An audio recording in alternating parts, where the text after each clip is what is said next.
Hello students, once again आपका welcome है आज YouTube channel success coaching centre Udaipur. एक और इम्पोर्टेंट जो क्वेश्चन है उसकी मैं वीडियो अलग से आपके लिए लेके आया, लेकिन क्योंकि मुझे लगता है आपका कंसेप्चुअली आपको समझना बहुत जरूरी है और अच्छा क्वेश्चन है, तो मैंने सोचा इसकी वीडियो आपको अलग से करूं ताकि आप थोड़े से और अच्छे से समझ पाएंगे इसको। मैं बात कर रहा हूँ आज का क्वेश्चन है क्लास 9 का जो क्वेश्चन नंबर आपका है 4 जो है, मैं उसकी बात कर रहा हूँ और आपकी एक्सरसाइज है 1.4 की 1.4 का क्वेश्चन नंबर 4, जिसके अंदर वो क्वेश्चन है जो है वो इजी, लेकिन एक बार उसकी लैंग्वेज समझ के कोई भी कंफ्यूज हो सकता है क्योंकि वहां पे कांसेप्ट क्लियर होनी बहुत जरूरी। तो मैं पहले क्वेश्चन को रीड करूंगा और उसके बाद मैं उसका सॉल्यूशन जो है बोर्ड पे करूंगा। लेकिन इस वीडियो को इस क्वेश्चन को करने से पहले मैं आप सभी स्टूडेंट्स से रिक्वेस्ट करूंगा, if you are first time on my YouTube channel kindly subscribe my channel, और अगर आपको ये वीडियो अच्छा लगे तो प्लीज आप जरूर शेयर करें और अपने मैक्सिमम फ्रेंड्स आपको अगर अच्छा लगे तो कमेंट करें और अपने मैक्सिमम फ्रेंड्स को शेयर करें, बिकॉज ये बेनिफिट सिर्फ आपको नहीं, मैं चाहता हूँ हर उस बच्चे को मिले जो अच्छे से पढ़ना चाहता है, मैथमेटिक्स को समझना चाहता है और मैथमेटिक्स का जो डर होता है कि समझ में नहीं आती, वो डर उसका खत्म हो जाए और सभी को ये यूट्यूब चैनल का सपोर्ट मिलेगा, आप मैक्सिमम इसको शेयर करें। तो चलिए बच्चों, हम लोग शुरू करते हैं आज की वीडियो और आज का जो क्वेश्चन है वो मैं सॉल्व कर रहा हूँ। सबसे पहले उस क्वेश्चन को मैं सॉल्व करूंगा बिकॉज मेरे पास अभी बुक अवेलेबल नहीं है, तो मेरे पास उसका पीडीएफ है, वो क्वेश्चन है, मैं उसको रीड करूंगा मेरे मोबाइल से, देन फिर मैं उसको जो है वो सॉल्व करूंगा। तो प्लीज पेशेंस रखें, मैं पहले इस क्वेश्चन को ढंग से समझा रहा हूँ। और सबसे इंपॉर्टेंट चीज की जब भी हम लोग कोई बात करते हैं या कोई क्वेश्चन करते हैं, ये मैं हमेशा बच्चों को समझाता हूँ, क्वेश्चन अगर आपने ढंग से समझ लिया, वो थ्योरी का क्वेश्चन हो या प्रैक्टिकल मैथमेटिक्स सब्जेक्ट क्वेश्चन हो, अकाउंट्स का हो या फिर कोई साइंस का क्वेश्चन हो, इको का क्वेश्चन हो, अगर आपने क्वेश्चन ढंग से समझ लिया तो 60 to 7% तो सॉल्यूशन नहीं आ पाओगे। 30% थोड़ा सा आप अपना कॉमन सेंस यूज करके और क्वेश्चन को समझ के आपको पढ़ना होता है, और इसीलिए मैं हमेशा फोकस करता हूँ, हमेशा प्रेशर डालता हूँ, हमेशा मैं इस चीज को बच्चों को समझाता हूँ, क्वेश्चन को बहुत अच्छे से समझे, वो समझ में आ जाएगा, डेफिनेटली क्वेश्चन हो जाएगा। तो मैथमेटिक्स रटने का सब्जेक्ट नहीं है, उसको समझने का सब्जेक्ट है। तो चलिए मैं पहले क्वेश्चन करता हूं, देन उसके बाद अपन आगे इसको सॉल्व करते हैं। क्वेश्चन है report pi is defined as the ratio of circumference से सी। सर्कमफेरेंस का जो स्टार्टिंग होता है सी से, इनको बोला है सर्कमफेरेंस फ्रॉम सी बोल रहे हैं, और पाई को हम लोग रेशियो के रूप में डिफाइन कर रहे हैं। और रेशियो किसका? Circumference of circle is diameter D. कि हम लोग क्या कर रहे हैं, पाई को हम लोग रेशियो के फॉर्म में लिख रहे हैं और वो रेशियो क्या है? सर्कमफेरेंस अपॉन डायमीटर, और जिसको इन्होंने लिखा है C pi equal to C upon D. तो ये चीज तो क्लियर हुई। आगे लिखा हुआ है कि पाई जो है वो आपका इरेशनल है, this seems to contradict that the fact that pi is irrational. मतलब आपने पाई सी अपॉन डी लिखा है और सी अपॉन डी जो है वो रेशनल फॉर्म के अंदर है, इसलिए ये कह रहे हैं कि पाई क्या आपको पाई इरेशनल है, तो आपको कॉन्ट्रडिक्ट नहीं मिला, पाई सी अपॉन डी लिखा है तो पाई इरेशनल है। तो आप इस कॉन्ट्रडिक्शन को कैसे रिजॉल्व करेंगे?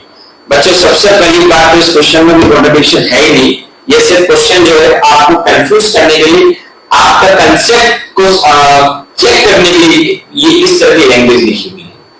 क्यों? मैं ये चीज पहले बता दूं, पाई सी अपॉन डी, पाई इरेशनल नंबर ये हम सबको बताया।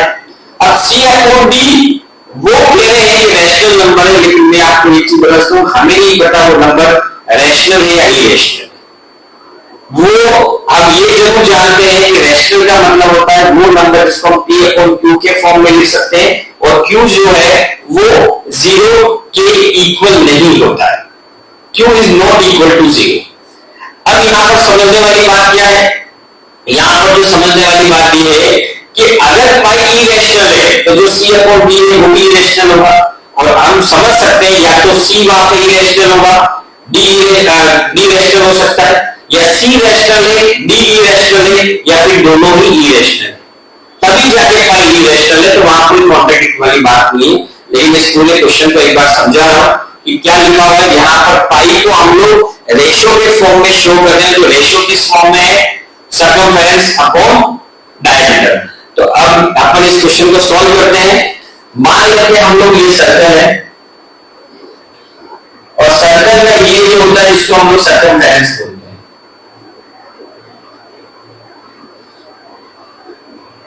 इसको हम लोग सर्कमफ्रेंस बोलते हैं। ये आता है सेंटर पॉइंट और ये आता है रेडियस,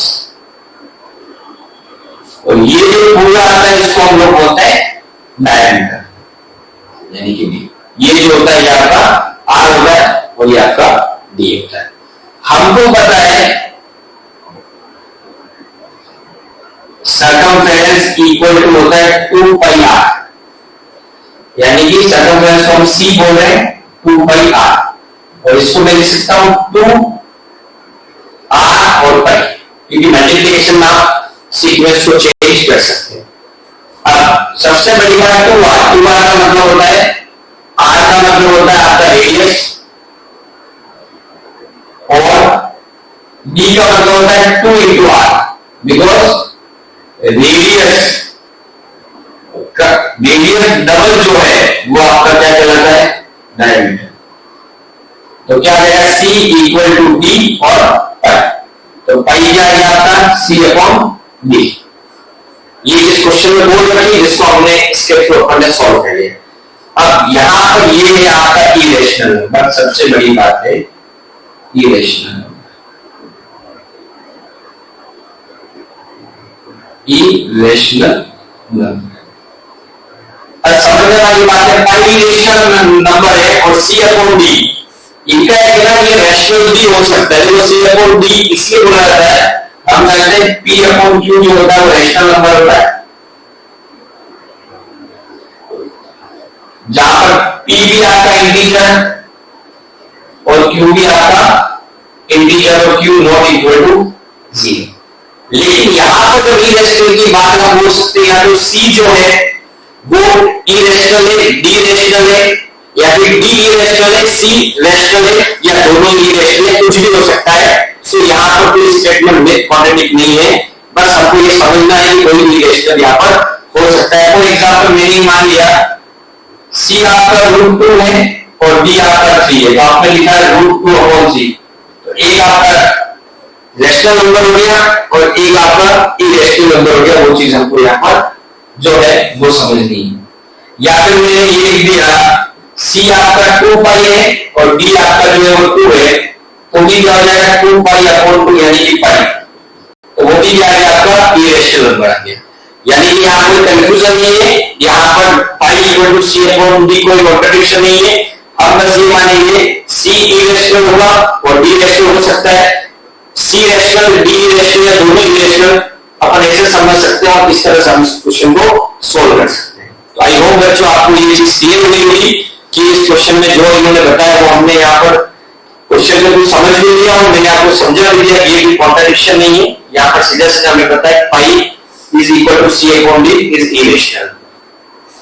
तो बच्चों ये क्वेश्चन समझ में आ गया होगा और ये चीज मुझे समझानी थी, इसलिए मैंने इसका अलग से वीडियो बनाया। थैंक यू सो मच, आपका अपना विकास।